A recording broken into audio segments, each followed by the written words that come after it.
on the beat.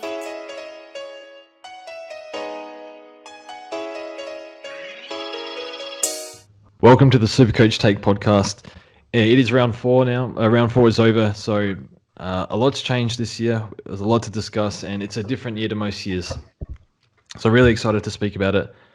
For me, I had a decent week. I scored 2,326 and into rank 123. So for me, I've never been in this position before, so it is exciting, but certainly not going to get ahead of myself. I think I had every primo or mid-price a ton up, which almost never happens ever. So that's not happening next week. So we'll see how we go. But yeah, joining me is a partner in crime, Enno. How are you, mate? George, unbelievable score, mate. Jeez. Thanks, mate. Well, I don't think anything went wrong for you on the weekend. I think you had, 14 tons in, round 4. That's just unreal. So congrats, mate. Actually, my worst primo was Jake Lloyd for 95. So it was You got beaten by 4 mid prices anyway. Yeah. Hopefully you haven't peaked too early, mate, and you can kick on and get to double digits. But yeah, long way to go. I scored 2,131, so almost 200 points further behind you. Yeah, I had Caleb Daniel, and obviously you made that master stroke trade you'll talk about in a sec, but Brayshaw, the other one who just after starting Neil, which was obviously a disaster. So in the one mid spot, I've had Neil's 2 scores in round 1 and 2. Trade him out, which obviously was the right call, it looks like. Well, definitely is. But to Brayshaw, who's now had a 60 and a 48, and just... It's rough. It's a rough trade. I mean, he'll come good. He gets too much of the pill when he's not tagged to come good. But those 2 tags, just terrible timing. But there's nothing you can do. So I won't harp on it. But the rest of the team looks pretty good. So yeah, I'm 1,500th now, just down a couple of 100 spots. But yeah, still happy with where I am. That's still a very strong position to be in. If you told me 4 rounds in, I'd be in 1,500 on your position, I'd take that every day of the week. Yeah. So our leagues are doing pretty well. So I think we have 12 of the top 25. So doing okay. There's a few tankers in every league. And They know who they are. They do. And someone brought up a really good analogy in the Discord where they compared the Regs 1 channel to Hell's Kitchen, where me and you are Gordon Ramsay, and they are the contestants. So, if you do well, it's that's what's expected. That's good. Do it again next week. We have standards. If you blunder, for example, some people started Flynn. Some people are still on 29 trades and haven't adapted. And look, I love the Discord people. We are very lucky to have good people in our Discord, and the people who I'm specifying they're family to us, but we have standards. We can't tolerate this sort of stuff. So it's not acceptable to make these sort of blunders. I have built this community with your help as well. Not to be slapped in the face with that sort of crap. So Here, mate. Here. But that's why we do well, because I remember Jimmy Butler for the Miami Heat last year. He was saying their style, in the practice court, is that they just curse each other off nonstop, but it's all with the intention of being better. Yeah. So look, it doesn't work for everyone, and some people everyone seems to take it pretty well, I guess. Sometimes maybe we take it too far. But yeah, that's kind of what's working for us. And I think that's why the Discord's doing well so far. But it's still early, and I think we've all been in positions where we've gotten ahead of ourselves, and then we know what happens if we get too far ahead of ourselves. But yeah, it's a good start, so happy with that. Anything else to add? I was just going to say, you can save a season after 4 rounds. I think you were saying just before we started, you were most years you're 40, 30K. Still, not maybe round 4, but you can still salvage it. There's so long to go, so... I was 40K at this time, 40 or 20, I can't remember, at this time last year. Yeah. Made a few errors, but had to make a lot of good calls to get back into the respectable rank. Yeah. So the agenda for today. So we'll go over the strategy. This is a different year to other years. The expectations on mid prices I think it's just in general, the mid prices in the forward line specifically have allowed us to be more aggressive. We will speak about Caleb Daniel as well as Zach Butter's replacements. Do we cut Campbell and Jordan early? I think that's an interesting one. And then we'll speak about rookies that we can bring in this week, next week, and a few that might come in the next few weeks as well. So, the strategy. So, at the start of the year, I'm like, in the first 6 weeks before upgrade season, I want to save as many trades as possible. Obviously, you want to jump. When I say as possible, I mean there are some things that are too good to pass up. So we didn't start Impy. I think we both got rid of him early, like right before the season or something. A bit of a mistake. So we had to jump on him. Maybe like I jumped on Jeth. Maybe you like Jeth. Maybe you like whoever. Like we had to jump on early to use those trades, or even like Neil. Like you had to get rid of Neil. We had a few forced trades. But now I'm thinking with all these keepers everywhere, I'm almost trading as if we have unlimited trades. Because I'm thinking Zeeble, Impey, and Atkins for me, and maybe Atkins and Taylor Walker as well.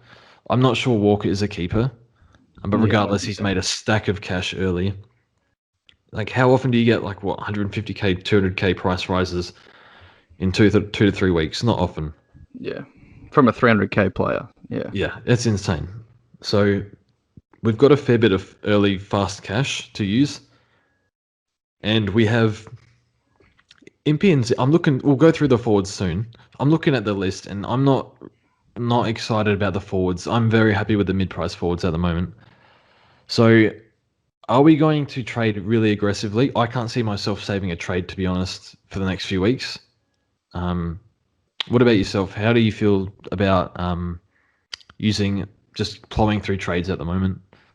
Yeah, I completely agree. Maybe after a couple of weeks, Impey Zeeble, we were still not sure on, but after a month of their role and the footy they've played, Impey, they're getting the ball in his hands at every given chance. It's similar to like Shorty, I think you can compare it to. Obviously not on quite that scale, but he looks, not locked for top 6, but like, as we were saying, below sort of that range, it's not a lot on the horizon, that it's not that deep. And then Zeeble, I mean, Aaron Hall came in this week and had like 30 touches and took quite actually a chunk of his kickouts, and he still scored 110. Like, North are just getting that many inside 50s against that it's almost impossible for him not to score like probably 90 plus every week, unless he goes off with an ankle injury like he did in round 2. So we can basically, that's 2 more keepers we've got just from starting picks at 200, 250k. We only need, I'm looking at my team, 6, 7 more upgrades to make. I think you're less because you have one more rookie off field than me. That's what 12 trades. Maybe you can add a couple. Like, we have so many trades to get the right must-haves you missed, to get rid of primos that are underperforming. I think we have the luxury to do that this year. Is that what you're sort of getting at? Yeah, because I'm trying to get rookies off the field as soon as possible, even if that means I have to slightly compromise on a premium. For example, one thing that's interesting right now is, so the main one is Jordan Ridley, clearly number 1 player in the game for Supercoach at the moment. And then there's also, there's the Oliver, McRae, Steele sort of types. Right now, do we go for example, okay, we have Caleb Daniel. We'll speak a bit more about Daniel in a second, but do I go Daniel to Ridley, or do I plan in advance? So next week I get an extra rookie off the field and go like 2 primos, for example. Yeah. It's like, so as in do I go, if I had Daniel, right, I go Daniel to say Bose, and then next week I could go say, I don't know, Brockman to Brayshaw, just as an example, not saying I'll do that. Yeah. Or do I go Daniel to Ridley, but then I still have to field like a Berry or something? That's what I'm trying to weigh up. And because Ridley's getting out of control. He's out of control already, actually. So would you prefer to go do that sort of strategy where you just go for the Uber, just secure them now? Because Ridley's still going up. Even Steele and stuff still might go up a little bit as well. Would you prefer to go for the big dogs or go for a cheaper player, which means you get an earlier upgrade to get a rookie off the field a week earlier? It's such an interesting one. Like race to full primo, Yeah. or ensure you have all the good primos. Like I obviously have Ridley, and the steal is the one I'm missing. It obviously looks like he's going to be another top 2, 3 mid for sure this year. Which I didn't see coming, to be honest, which is why I didn't start him. But that's on me, especially after being an owner last year. So, but he looks unreal. He's got that team on his back every week. He's the main man in there. I don't know if he'll get tagged. I don't think he's like the type of player that can get tagged. He'll be So, harder to tag, and Brad Crouch is helping him out. I mean, there's basically one on every line, right? Ridley in defence, Steele probably the one, McRae in midfield, Gorn if you don't have him for whatever reason, and Dunkley in the forward line. They are the must-haves on every line. If you don't have, because I have McRae instead of Steele, I can probably say Steele's not as much of a must-have as the others. I think you need at least them on every, those 4 on each line. You know what I mean? Like if you didn't have Dunkley in the forward line, I'd get him in. If you didn't have Ridley in defence, I'd find a way to get him in. And then the other positions are a bit more flexible. But yeah, what do you think about that? I'm going the route of getting rookies off the field early, and it's mostly because I think we got Brayshaw on the agenda coming up. No, we don't. We can speak of Brayshaw then. So Brayshaw, unfortunately, you have him, so he's just been bad timing. But I still like him a lot. Clarko said he was the best midfielder in the league the first 2 rounds, and his role was clearly defined. And I've said it a million times: time and ground is up, CBAs are up. Main man, just getting tagged. That's the only reason why he's scoring badly. Tagged. That's it. So yeah, if you do have him, that's a sure sign to hold. Obviously, still a bit unproven. But if like Brayshaw's like 480k, and that means I get Berry off the field, I can't. I'm not sure I can pass that up. Yeah. And here's the thing with Brayshaw: if it doesn't work out, here's the last buy. We have trades to burn.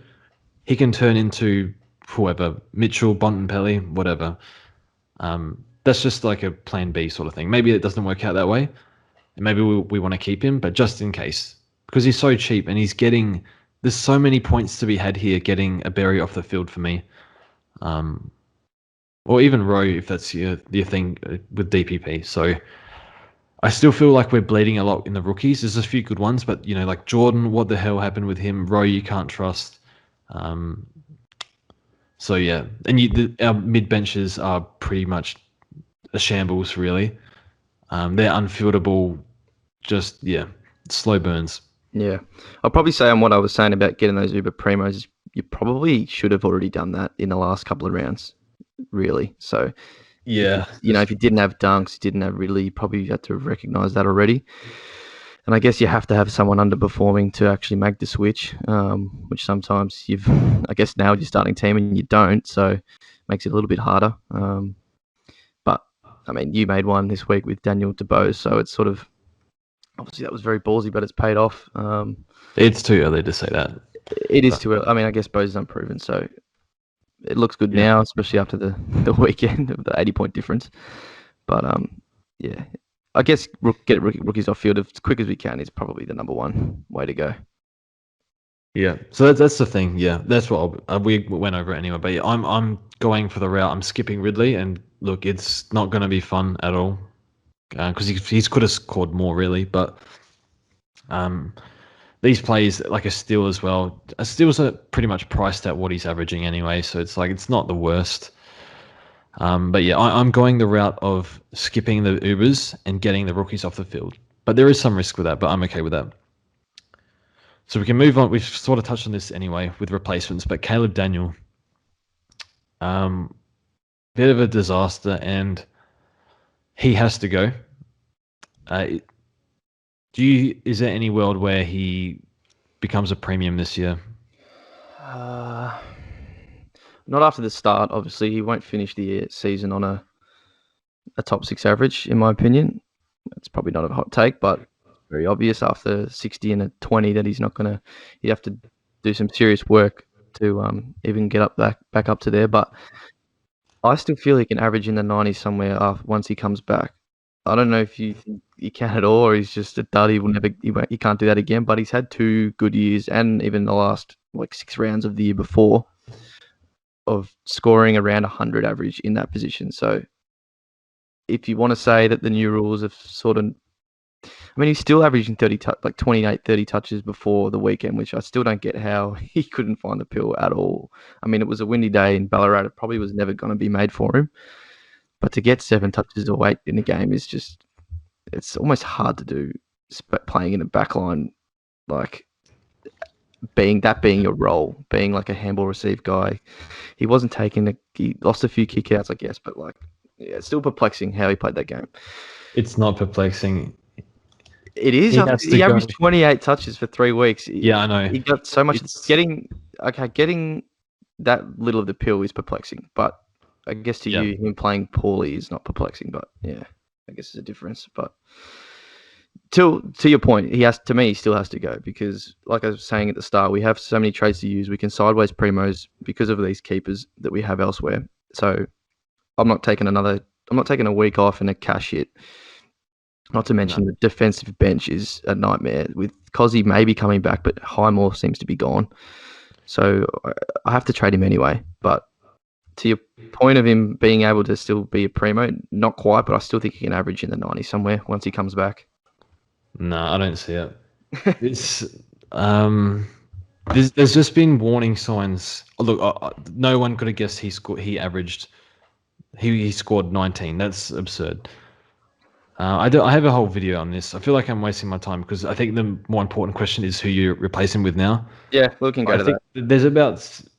I won't go into depth because I have a whole video on it, but there's like a combination of like 6 or 7 things that just all add up together. And I don't mean 3 or 4 things. I mean 6 or 7 things. And I didn't even mention in my video that he lost half the kickouts and went forward for about 10 minutes in the fourth quarter. It's just a combination of everything that makes it. There's just too much that can go wrong with this pick now. But yeah. So replacements for Caleb Daniel. Do you go down to a Giath or do you go to almost a sideways? It's a little bit more money, but like a Houston, Short, and Bose? Or do you go up all the way up to Ridley? I think Ridley's. It's too tough now. That's like. Okay, maybe the first question is: would you go down to Giath? Would I go down? It all depends on your belief in CJ. I still don't believe he can keep this up for much longer. I mean, he's been impressive. I love him as a player. He's awesome to watch. But I think JD was saying it in the Discord. We looked at he's I think 3rd in the comp for intercept marks, right? He only has 1 contested mark on the season. He's just not that it's cheap, but it's almost lucky that a lot of the intercepts he's getting from complete shanks. I was watching Freo just shank it and it just lands in his lap. So I don't know how much that can keep up. But in saying that, he's also getting quite a bit of the pill, like 23 or 24 touches a game, which is quite a lot. So I don't think he'll average 90 plus for the rest of the season, but he's had a great start. So the issue is it's 400k. It's like you're going down 60, 70k and expecting to have him for quite like probably until the buys. That means you truly believe he can sustain it. So I don't quite think he can, and it's why I would rather go Daniel up. But the issue with that is you need at least 30k to go to a decent primo. It's a lot harder now that GF is 400 and not 260 or 330. Yeah, and that now Daniel is 460, not 5 something. So yeah, I like CJ. I didn't really know if he was going to be a keeper or not, and I still don't. I think it's possible for him to be a weak D6, but he's scoring really well. He's like top 8 at the moment. But yeah, as you said, a lot of charity intercepts. I think it's just we have now like a 6-game sample size, and he's pretty much done the same thing in all 6 games. Yeah. So I think you could if you wanted to, just because that extra 60k you get instead of going, say to Jaden Short. So that's like you're saving like 140k. That can help you get a rookie off the field early. And I think it'll be okay to get rid of GF much later in the season. I think we'll have the trades to do it. So I think you can do it if you want. But in terms of my expectations on GF, I'm not 100% sure. I'm thinking somewhere in the 90s. But yeah, I think you could do it though. But it's a tad risky, but Yeah. The sample size, he won the time trial and stuff like that. You heard a few good things in the preseason, so he's doing this, making a few clangers as well, scoring like this. So I don't mind. I think you could do it. Yeah.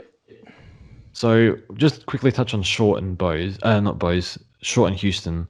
So both had minor role changes at times. So Houston lost all his kickouts, I believe, and played midfield, played really well. And when he played midfield last year, he was good and sometimes not great. But it doesn't help when you're playing in and out all the time.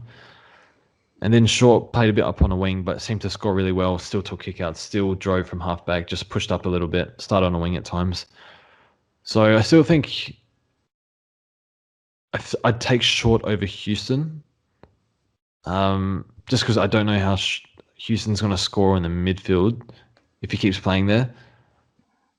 But yeah, I think Short's looking really good this year, and he's just racking it up too easily. Yeah. Would you agree on that? Or I'm not 100% sure. I think both are fine, but Houston, there's just that little bit of uncertainty now because I did hold him all last year. I know a lot of traded him out, and it just was annoying to watch him go 1 week first CBA midfielder at the start of the game, and then next week back to defense, and it just sort of, as you said, it's fine in both those roles for scoring, but switching between the two can sometimes stuff a player up. Yeah. So, I mean, at this point, if you don't have Shorty, you're obviously not listening to this podcast, but he looks unreal. Yeah. Finally, we got that goal where he gets one at the back from a marker around 50. I was waiting for him, man, because that's just what he does from time to time. So it's good to get the points from that. But yeah, Shorty for me, easily, if you somehow don't already have him. We'll go over to Jack Bose. Look, so I brought in Bose this week for Daniel, but honestly, it had more to do with the priority on getting rid of Daniel than bringing Bose in. So I have asked around for Jack Bose. So it's not like I just brought him in for he's averaging. Yeah, how did you get the Bose? Yeah. Oh, I speak to someone called Alex Thomas on Twitter. You might have seen him comments on my videos sometimes. He brought in Bose. He was just saying that Stuart Dew wants them to play high possession in defense. And I watched him play versus the Crows. His scoring avenues, he takes kickouts, he rebounds, he intercepts, he chips it around. He's a designated user down back. This is perfect. He did have a small stint up the forward late. He had a shot on goal really late, out in the full, great. In clutch time, that wasn't great, but had 9 clangers on the weekend. High possession guy. It's hard to see. He averaged 85 last year, and honestly, I don't remember anything of him last year just because I didn't pay attention. But the way he's been playing, I've been pretty impressed with, and it's just all the scoring avenues, the game style Gold Coast are playing.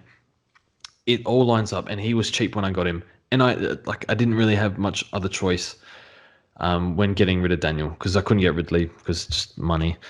Yep. So I think it can work, and I think it will work, but I'm not 100% sure. And there are risks down the track, and my biggest issue is if they move Lukosius down back. Yeah. I'm very worried that happens at some point. But Luko's playing well on a wing. We've seen Nick Cox, they're playing him on a wing. They're going to stick with it, I think. I don't think there's much reason to take Luko out of the wing spot, but that's not to say we're not the coach. He can do that whenever he wants. A bit like Sicily. Sicily, you don't put him forward, surely not, but 1 or 2 rounds they do it anyway. So, and does that affect him heavily?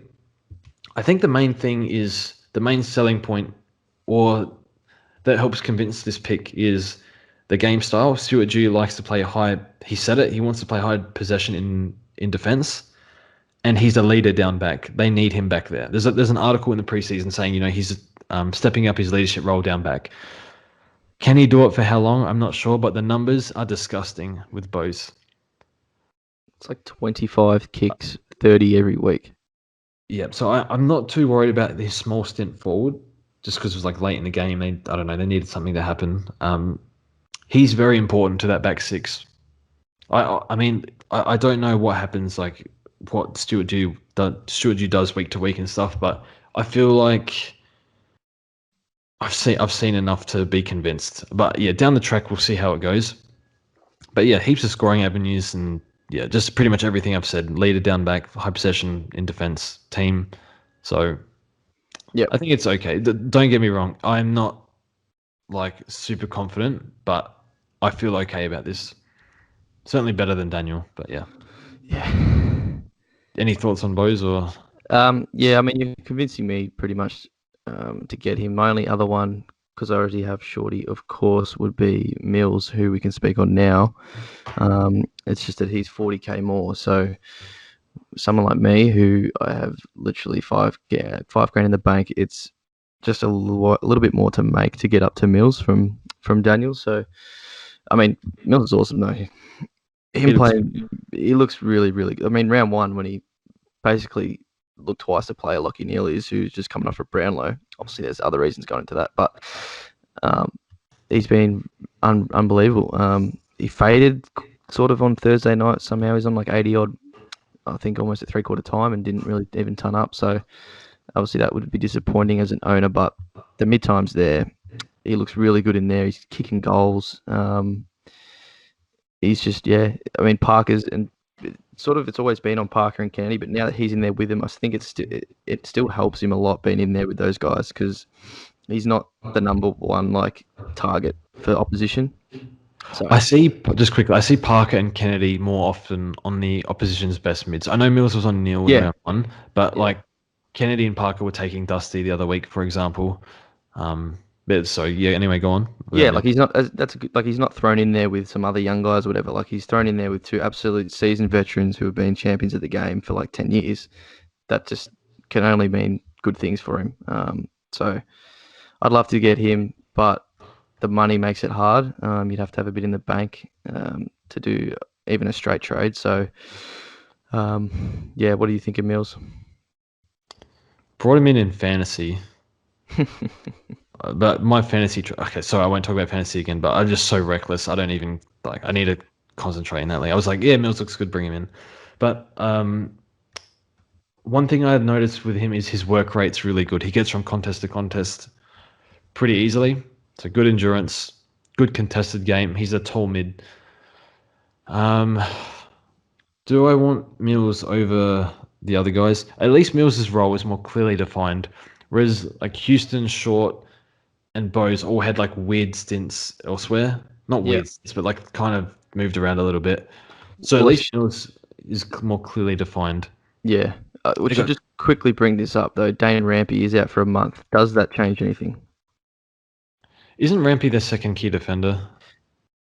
I I believe think. he is, but yeah, who? So like Tom McCartan will be their number one. You know who? Mills has McCartan's played down not. there for 3 years. I'm just saying, would that be a worry or not? No, I don't think it's the same position. I think Yeah. it's Mills isn't key position. No, he's definitely He's not. But medium. I just think I think Mills is actually taller than Rampy. Not yeah, taller, but almost the but same. Rampy does play up. Yeah, he does. He does give a lot of size every week. So I'm that's not just something sure. we should mention, I guess. I figure they. I wouldn't have a clue. I figure they have a depth key defender to come in. I would imagine. Yeah. So I wouldn't stress about that. Now, Zach Butter's replacements. This is really unfortunate if you owned him because I couldn't make sense of his role scoring so well, but watching him play, kind of understand. Yeah, he just gets around the contest, around the ground, and he wins contests unbelievably well at a really high rate. So star player, this is like, there's been luck. Like if you had Cordwell or whatever, injury prone. Young was injury prone, but it was probably worth the risk for his price. That's probably less luck, more just durability issues. Whereas Butters is just, this is the first, I think, straight bad luck one. Anyway, enough of that. I'm going through the list of forwards and I'm like, no, no, no, no, no. Too expensive. No, no, no. So basically, would you go Butters to Dusty? For me, I'd rather let Dustin with his high ownership so high, I'd rather not pay $550 for him, given it looks like he might come down based on his last two rounds. Would you go Butters to Dusty? It's such a weird one because, like we were saying, there's the forwards are so thin, whereas it's just Dunkley, the mid prices, Dusty, I guess. You want to at some point endanger down the track.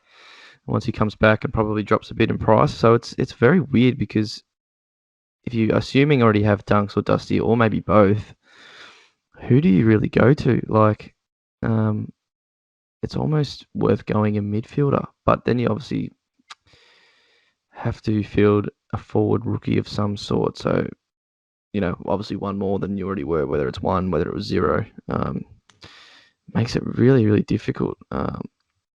You don't get Tex at this point, obviously.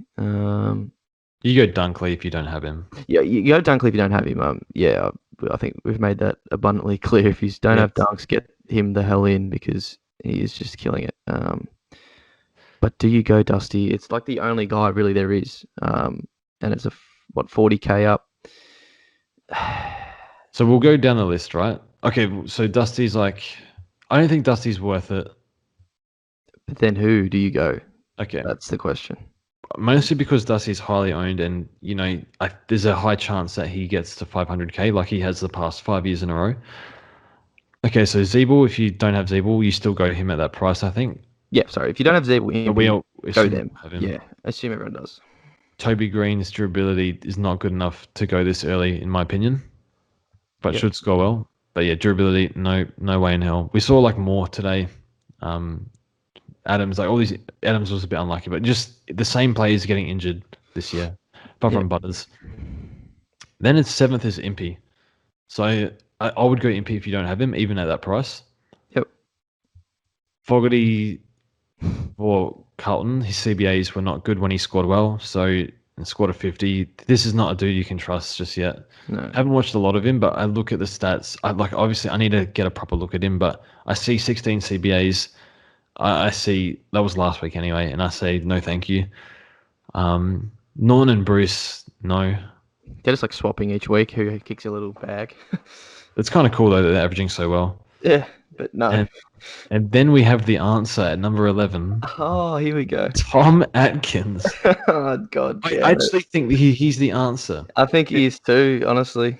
Because then it goes to Harry Mackay, Dane Zorko. Dane Zorko cheated on his girlfriend with a kid. You don't touch that. End of story. Nah, he's a flop. You don't go Membry. And he's 32 and injury prone. Last few years. Not Membry. You can't go a key forward now, can you? Yeah. No. And then it's Chad. And then it's Cozzy. Cozzy Pickett. Yeah, how good. Oh, Cozzy. Oh, man. God, I love him. But yeah, that's correct. It is Atkins, isn't it? Yeah, I think it's... And then there's Nick Hind, who's been okay. But it's like Nick Hind more outside-ish. So I think Hind's okay, but I prefer Atkins. Higher contested rate. I think it's you go down to Atkins or you go up to Dunkley. Because Atkins has looked good so far. He's done the same thing every single game. Both practice games. The only thing is he's given away 11 frees this year and 0 frees for. I'm not sure if that's a good thing or a bad thing. I don't think it's a really bad thing, but it'd be nice if he'd stop doing that. Disposal, decision-making under pressure can waver every now and then. But for the most part, it's good. It just makes some errors here and there. He looks good in that half-back role. He pushes up the ground, gets small stints in the midfield. He's still pretty cheap. And look, he might only get you 90, low 90s like he is now. But what the hell? What else are we supposed to do? I don't know what to do. And then it's like later. Bank 125 as well with that trade. And then he's still going to make more money anyway. But I assume he's a keeper. Maybe I'm happy with him at F6 or whatever. Like I don't know what else to pick here. Yeah. So later down the track, so the side bottom Marshall, and I don't really want Dangerfield right now. Would you go to Dangerfield? No, not at 600 and something after just coming back off. That cost you 100 and something thousand. So, no, it's down to Atkins, bank that cash, or if you just don't have Dusty or Dunkley at this point, grab that. I mean, Dunkley definitely, but Dusty is sort of, it's just a weird one. I know round one I was going, God damn it, why didn't I start him? And then it has reverted back to a bit of the norm where he just sort of just takes quarters off here and there and just coasts a bit and turns up when he needs to. So 80s and 90s can just happen and he'll drop. When I see Dusty jogging off the ball a lot, especially after contests, it's like, okay, that's it. He's not going to bother too hard this game. Yeah. I think he turns up this week against Saints. I think after the loss. Yeah. So I The think form Saints are in, but yeah. I think you can still go Dusty. It's just I think I can get him a bit cheaper. Yeah. I think Dusty's fine. So I think if you like Dusty, fine. If you go first preference is Dunkley if you don't have him. Otherwise, down to Atkins or up to Dusty. So I'd go Dunkley first, then Atkins, and then Dusty. I know that sounds stupid going Atkins over Dusty, but you have to remember it's almost like 170k difference. Yeah, where it puts your team. Yeah, makes a difference. And again, it's alternatives. I just like side bottom later on maybe. Already done 2 injuries, and his role is like a lot more forward, and he's just butchering the hell out of it. And then Marshall can't even stay in the park right now, so it's like assess that after the buys. But yeah, that's an interesting one I think because forward line is just a weird one. And yeah, also go to super unlucky. But it's super unlucky. I mean, I know we didn't start him, so it's just he was going so well. Obviously, that down game was just a down game for Port, but he's looked super. But he was probably heading towards All Australian, which is just really unfortunate. Yep. Okay, so we'll speak about rookies now, and rookies are really important right now because we have a lot of dud ones on the bench, mostly the mid bench with like Brockman, the 2 Dogs guys. It looks like Jordan's dried up a little bit. First, we'll speak about Campbell and Jordan and whether it's too early to cut them. Now, last week I suggested mostly because of the priority on certain players such as Dunkley and Ridley is like, do you get rid of like a Campbell or a Powell for Ridley or Dunkley? Because that's like I was like panicking that not having Ridley. In hindsight, I think that I shouldn't have said anything like that because I don't think even Campbell should not have been traded. Powell should not have been traded. No. No. But I just panicked a little bit because of like I'm watching Ridley take 15 kickouts. I'm like, Lord have mercy. Yeah. Anyway, however, this week we have a bit more information. So James Jordan's time on ground is like 50%, and he's scoring nothing, and he's just looking like the dud he was in the preseason games. Not saying he is a dud, but round 1 and 2, great. 3, 4, and preseason games, VFL stuff. Break even of 40. Maybe gets a rest. I'm not sure. The time on ground is just a weird one. 50%. That's very abnormal. And then Campbell. So the numbers are still good with Campbell, but someone has to go to Waterman. Are you interested in moving on Campbell or Jordan this week? Jordan, I still would before Campbell. With Viney back now and playing 80-odd Tog, Cozzy honestly getting a decent run in the midfield. There's Spargo there. There's Neil Bullen. He just seems to have just gone straight to the back, and even Sparrow came on, I think, as a sub and was getting probably more mid-time. Like it was really bad. It was really, really bad. 4 touches, man. I didn't realize it was that low. Wow. Okay. Which is just disappointing because he looked like he was going to be a very, very good moneymaker for us. And I know a lot of people probably because he wasn't a popular start, and then a lot of people would have brought him in. So it's really backfired there. Obviously May's out. That's got nothing to do with his position, but it is just someone out injured. So I think he still probably plays, but that you can't be certain on that after that performance. So he would be the one still to go for me before Campbell. I know people will get worried about Campbell's break-even being in the 70s, but if he puts up at least sort of another 50, 60 this week, it will come straight back down to like 20, 30 sort of range. Okay. So we do get another week to sort of look at him. And I know if he obviously scores a 20, 30, well then, crap, he loses like 20k or something, and then he's got to go. But we get another look at him at home against the Giants. So Jordan to me is definitely more of a probable trade. And obviously this depends on teams. If Jordan's dropped, it's obviously Jordan. But yeah, for me, it's Jordan out first, which is annoying. He's only made what? 80k. Yeah, so just really stunted. In previous years, I would hold. This year, I want money now. I want to upgrade my team as fast as possible. I'm getting rid of both. Both this week? Yeah. Okay, I'm actually doing Chapman to Jordan. which is like literally made 1K. Okay. Yeah. But it just helps my on-field setup immensely, and I get DPPs literally everywhere. So Yeah. it's And Chappie looks awesome. yeah, I can't. Yeah, I'm not having Chappie as a negative pod. He's got that role, scoring avenues everywhere. So we'll go Chappie, and yeah, Campbell to Waterman. So the reason is I feel like Waterman. I really want. I want Waterman and Right. Chapman, If the but Dogs rookies are dropped, why wouldn't you go them? because this goes into my plans next week. It allows me to go a It's the Dogs. cash. I know it's the cash, but It lets me go McNeil or Scott to Brayshaw straight okay. up. Yeah. But I'd have to go Butts to Lockie Jones or something. I'd need to find an extra 100K somewhere. So it's like not exactly set in stone, but I want that money. I want the option. But yeah, it could burn me because I think Jordan might get a rest or something, and then he comes back and plays well again or something. But you don't know that for sure. 4 disposals, 50% tog. How do you hold your spot from that? I don't know. That's true. It's really bad. And yeah, Campbell, I think you were saying like his disposal numbers are still good. He's just made a few errors that are killing his score. Yeah, I went through it last night. It was like first 2 rounds he had no turnovers in round one, I think, and then 1 or 2 in round 2, and then last week it's like 6 and 7. So he's just been Okay. turning it over a bit, which Makes me think maybe I should hold and get rid of someone else. yeah, I get the cash point where you will get that rookie off field next week, but Yeah. I think we'll be okay for money. which is a fine reason to do it. You know, there's pros and cons. Yeah, I don't want any of them on the field until they can prove otherwise. But Yeah. anyway, so the other rookies we can bring in.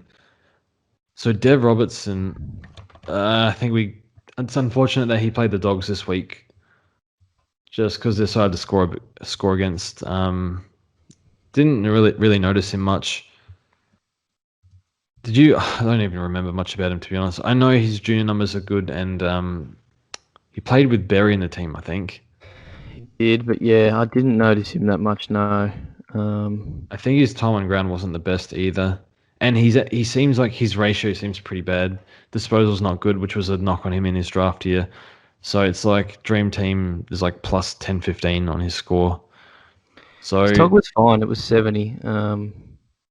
that's okay, I guess. And Berry didn't really. I don't know if Berry's first game back, but he was pretty poor. I think they get the Dons at home this week, so there's just Waterman's there. If you don't have Waterman, it's 70K and it's a guaranteed cash. So it's Well, yeah, with Waterman, the coach pretty much guaranteed his spot. Said he's an important part of our 22, and he's more mature. Role's not as good, like playing third tall, I think, but a bit more proven at his given better age. So, and with Dev, like, what's his job security? I wouldn't have a clue. So, yeah. I'd go Waterman over Dev, but I feel like Dev might be one that gets away. He could still come out. I know he could like ton up against Essendon this week and make us all look silly because he does have the talent, but it's just too many question marks. So would you go Miles Bergman if he comes in this week, if you don't have him? Again, Waterman's going to be ahead of him for me if you don't have either. If you already had Waterman for whatever reason, Berg would be... I mean, Berg's, I feel, has a better scoring potential than Waterman, which after Berg's 2 rounds might look stupid to say, but if he comes in and plays that role, sort of halfback, maybe even wing, it's just always better than a third tall or forward pocket or whatever Waterman's sort of playing at the moment, because he has kicked 2 goals, I think, in both games, Waterman. Am I right? Yep. So that's, for a 50, that's not sustainable to the point where he could drop a 20, 30 next week, if he doesn't kick a goal. Maybe, yeah. I love his work. Like, he's a big body and everything, but like Jelly, you don't want to be relying on 2 goals a week for a 90 average. It's just not going to work. So I do like Bergman, but I wouldn't bring him in ahead of Waterman or even Dev, to be honest. I'd bring Dev. The job security of Waterman's too good to pass up. Yep. And then Waterman's shown a bit more at AFL level. Although Berg was good in the preseason, but yeah. Lockie Jones, he's played one game. I'm still not sure on his job security, but feels like they want to give him a run. Yeah, I think they'll keep playing him, and this is one that I'll assess next week. I don't really want to go early on him. His junior numbers were pretty good. I think he played SNFL last year and averaged really well. Yeah, he played for Woodville.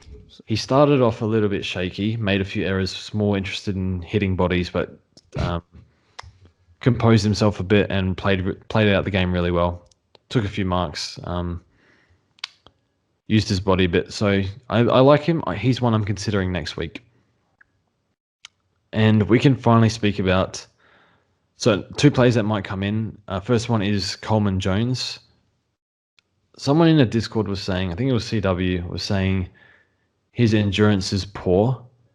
He probably played more forward than ruck, I think. But is a very capable player. Can you tell us much about Coleman Jones? He's 160k forward ruck. By the way, if he keeps playing, he could be cover for us in the bye rounds. Right. Any What's the talk about and why has it come about is my question. I know he's just off the suspension from that mishap last year, but will we even bring him in? Or, what's the Nank's playing okay? Like, not world beating, but he's been fine. So I don't really see.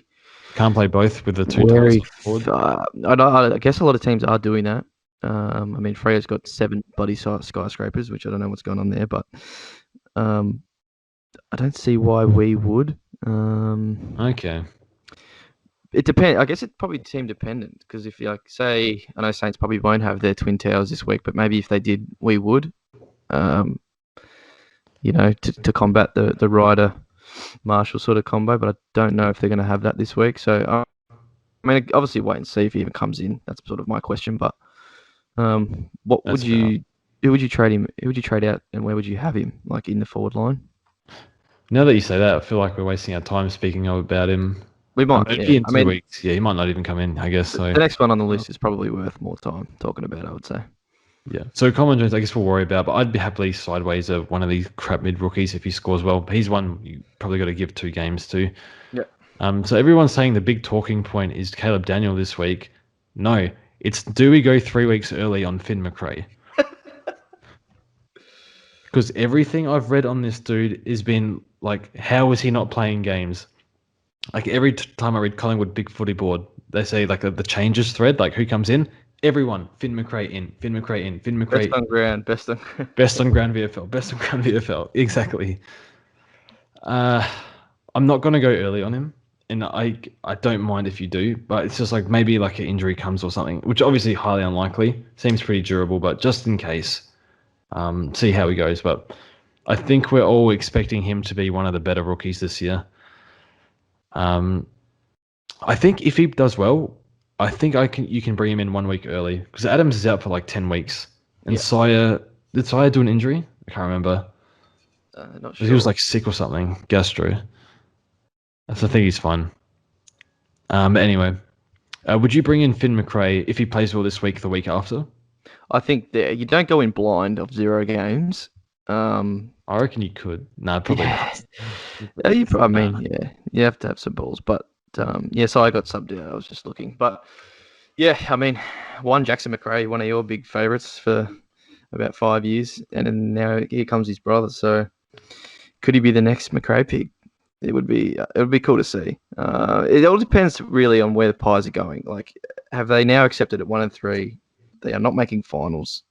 Go to the kids. Stop playing Josh Thomas. Stop playing bloody Hoskin Elliott. Like all these guys that just aren't really giving you much. Start playing Dacos and Finn McRae in the mids and just see what you got. They obviously stuffed up the trade period, all that sort of thing. They're not going to be competing at the pointy end. I mean, hopefully I don't get proven wrong on that, but it just doesn't look like that at the moment. They lost to Giants team at home who have like 10 injuries. Like, it's a shocking effort. So 1 week I'd look at him and then I have no problem bringing him in next week if he looks really good. Yeah, I think I'm thinking about it. I think that's it for today. Good job, Benno. It's going to be a fun year, I think. Just given we're assuming Siebel and Impey are keepers. What will be interesting is if one of these mid prices go down before they've like kind of maxed out, and then it's like we're in a weird spot. Yeah. That'll be interesting. And the other one's probably Flynn. When does he get turfed? We were talking about off air. Should we speak about that now? I think we can. Yeah, is he coming back this week? That's the thing. Oh, so I was listening to the Traders podcast, which is the AFL Dream Team one, AFL Fantasy one, and they were saying Leon Cameron said that Flynn was like cooked after 3 games, and he's like not sure. He said he wants to bring in Briggs in the next few weeks as well. And he said something like Mummy could maybe play another game, and then He said, like, there's so much uncertainty now. It's really weird. There was no definitive answer to bringing Flynn in this week. I think they will bring him in. It's just like, do they give him another week or something? Yeah. It's a rough spot. Like, I'm not sure I care too much if you have Flynn R2. No offense. You just have to deal with that. Like, this is a position that you don't want to be in. Yeah. And now it's like, well, I don't know. You have to figure out yourself now. Sorry. Gaundy reigns supreme, always. Yeah. There's just too much that could go wrong with Flynn R2. But maybe it still works out if he comes back and does well. But I'm actually happy to move Flynn on pretty quick, even if he's got an extra 100k in him. Would you consider the same? I'd want at least one more rise, probably 2 out of him, but yeah, 300 something k. If you had a primo that was looking too good to pass up, I can see. I mean, we need probably some bench rookies like McRae to come on and look good, because you don't want to forego 100k that you could easily get early, if there's stuff all else on other lines, sort of thing. So yeah. That's only one thing I would consider to see what the rookie landscape as a whole looks like over the next couple of weeks. But yeah, I'm not totally against it. That's a good point. Maybe vice captain quickly. Who are you looking at? So we'll give Grundy a miss. I think Gawn is 100% the captain. Yep. And then it's pick a midfielder of your choice. Yeah. So Steele or McRae. I think it's going to be Steele. Yeah, against the Tigers elite. I think McRae has a great record against Gold Coast. So Steele or McRae. I'm pretty happy with Gawn as a fullback. So just give me 20 plus and I'll take it. That's fine. What are you thinking? Yeah, I went McRae probably. I'll go and then to Gawn. Gawn is awesome, man. He's such a good. Like, how good is he to watch? All over the ground. If you're playing ruck, forward, defense, it doesn't matter. He's just so good. So I have no problems whacking the C on him every week as a fullback, which is probably going to hurt us one week. Like, I was thinking it was going to absolutely hurt me this week when we took McRae and Gawney was going to go 200, but he just it's going to happen. It will happen. Yeah, but oh well. We'll take 120s for me personally, but would you take 120 knowing Gawn's coming? 130 maybe. 130? Okay. Yeah. Fair enough. Oh, yeah, it's like there's a lot of points to lose potentially. I think I'm conservative. I'll take 120. Yeah. It's backfired. I remember I took a 110 last year and then I think Grundy went 170 or something. It was whatever. Oh, well. Anyway. Yep. Thanks for joining me again, Anno. Pleasure as always. Yeah, mate. It was always good. And thanks for listening, guys, and we'll see you guys next week.